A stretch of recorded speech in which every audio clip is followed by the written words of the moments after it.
अब वात्सल्य भाव, वात्सल्य माने मां धीरे घेन कान न रे कृष्ण विलंबित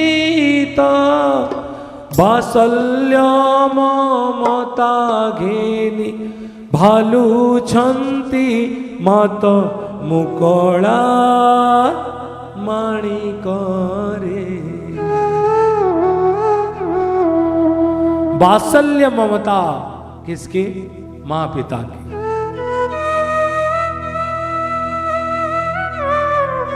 जब भगवान कारागार में प्रकट हुए तो चाहे कौशल्या हो, चाहे देवकी हो, चाहे वसुदेव हो, दोनों हाथ को जोड़कर चतुर्भुज भगवान श्री कृष्ण को प्रणाम किया।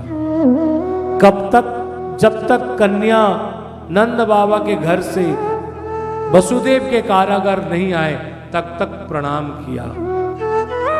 ये ऐश्वर्य की क्रिया है, इसमें मधुर रस है, पुत्र है, लेकिन वो देव है। लेकिन नंद बाबा और यशोदा मां में ये ऐश्वर्य भाव सर्वदा लेस है, नहीं है। वो बेटा समझकर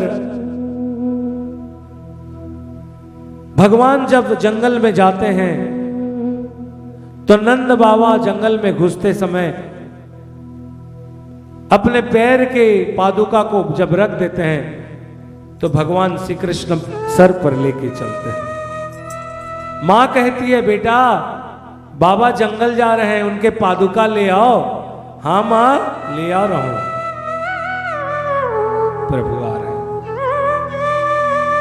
अगर ये भाव नहीं होता, अगर ये जानती थी ये नारायण है तो प्रभु को रस्सी में कैसे बांधती, और रस्सी में नहीं बांधती तो फिर दामोदर कैसे कहलाते ठाकुर। अगर ऐश्वर्य होता, माधुर्य नहीं होता तो प्रभु को माखन कौन खिलाता, लकुटी लेके कौन दौड़ाता और कौन रस्सी में बांधता। मां कठपुतलियों की तरह श्री कृष्ण को कहते हैं बेटा जा तो वो पाटा उठा ले। उस समय पाटा शब्द था, पाटा नहीं था, पीढ़ा था, पीढ़ा। पीढ़ा लिया, श्री कृष्ण जाते हैं, पीढ़ा को उठाते हैं। छोटा बच्चा बड़ा पीढ़ा कैसे उठा, भगवान तो भी उठाओ खींच खींच के लाते हैं। लेकिन घर और अंदर बाहर में एक तो चौखट होता है, पहले बड़ा होता था जिसको बोलते हैं देहरी। प्रभु पे पाटा को देहरी पार नहीं करा पा रहे। धन्य नारायण, जो जग को पार कर देते हो, आज पाटा को देहरी पार नहीं करा पा रहे हो। छोटा बच्चा है ना, ये वात्सल्य रस है। ये वात्सल्य रस नंद बाबा के यहां नित्य बरसते रहे। वृद्ध गोपी लोग भगवान को झूठ बोलते थे, माखन मिलेगा, माखन मिलेगा, माखन मिलेगा। एक कान्हा इधर आ तो प्रभु आए। हाँ बोलिए गोबर का इसको उठा दे तो प्रभु बोले मुझे क्या मिलेगा, बोले एक माखन की लोंदा। तो ये लोग उठाते थे और काम कराते थे। तो प्रभु ने कहा एक एक, तो उसने कहा गिनती कैसे हो, तो उन्होंने एक गोबर का दाग प्रभु के मुंह में दे दिया, दूसरा, तीसरा, चौथा। प्रभु ने कहा बस पूरा मुंह गोबर से हो गया, अब तो माखन दे दो। उन्होंने कहा इतना बड़ा माखन बना के प्रभु को दिया। बोले बस एक, मैं इतना सारा गोबर उठवाया। तो प्रभु ने वो बोला और, बोले देखो कितने दाग दिए हो। तो प्रभु ने गोपियों ने कहा देखो ना कान्हा, तेरा दाग और नहीं है, सब एक हो गया है। जैसे दाग एक हो गया गोबर फैल के, वैसे एक ही माखन मिलेगा। ये वात्सल्य रस।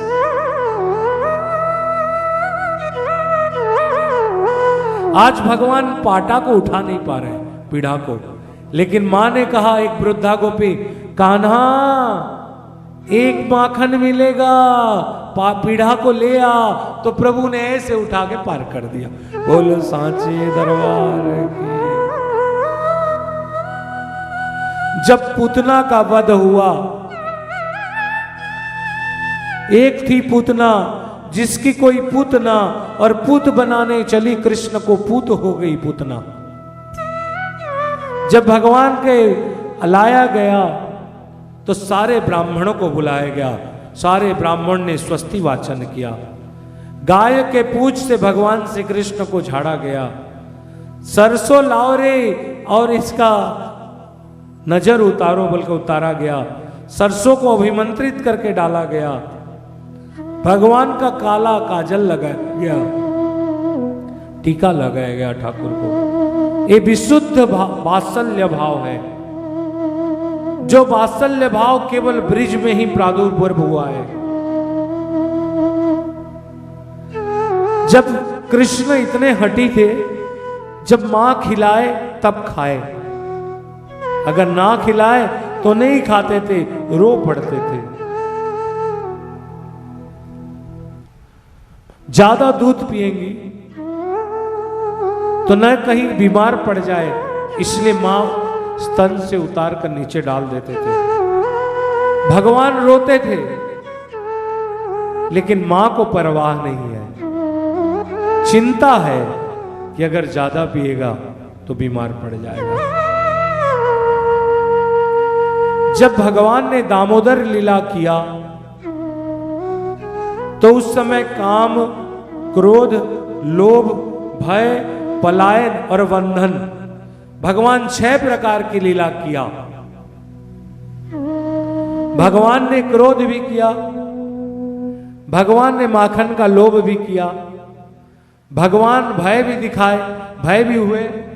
मैं नहीं माखन खायो री मैया मोरी, मां को देख के, लकुटी देख के भय किए।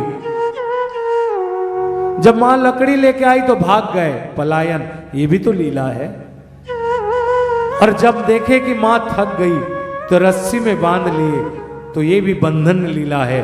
तो भगवान जब दामोदर रूप में थे तो काम, क्रोध, लोभ, भय, पलायन और बंधन, ये 6 प्रकार के विकार है, इसका भी लीला किया। प्रभु ने ये लीला किया। आप लोग सब जानते हो, मां श्री कृष्ण को दूध पान करा रही है और चूल्हा पे दूध रखा हुआ है।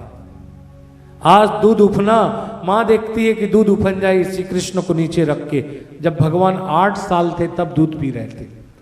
भगवान को नीचे रखा और जाके दूध देखने गए तो भगवान ने कहा, अच्छा, मैं कितना आराम से दूध पान कर रहा था और तुम जाके ये संसार दूध को उसको देख रही हो।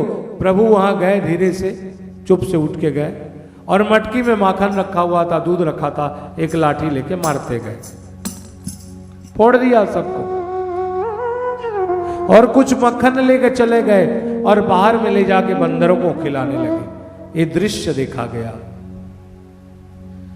सदगुरु आपके पास जब ब्रह्म चिंतन हो, आपके पास श्री कृष्ण रूपी आनंद देने वाला रस हो, तो आप संसार के रस में भागते हैं। और भगवान उसी समय कहता है, तू संसार के रस, इतने सारे दूध को बड़ा हो गया, जो मेरा सुख तू नहीं देखा। जितने संपत्ति था उसको डंडा मार के प्रभु और सारे दूध को तोड़ दिए। 2 किलो दूध के लिए 100 किलो दूध चला गया। जीवन में आप जो बचा के रखे हो मक्खन, आपकी संपत्ति, भगवान लेके बंदरों को खिला दिए। ये बंदर कौन है? आपके घर का बच्चा, परिवार, बाहर इधर। आप जो ईश्वरिक रास्ते का समय काट के जो मक्खन रखे हो, खा कौन रहा है? ये बंदर ही तो खा रहा है। बोल सांचे दरबार।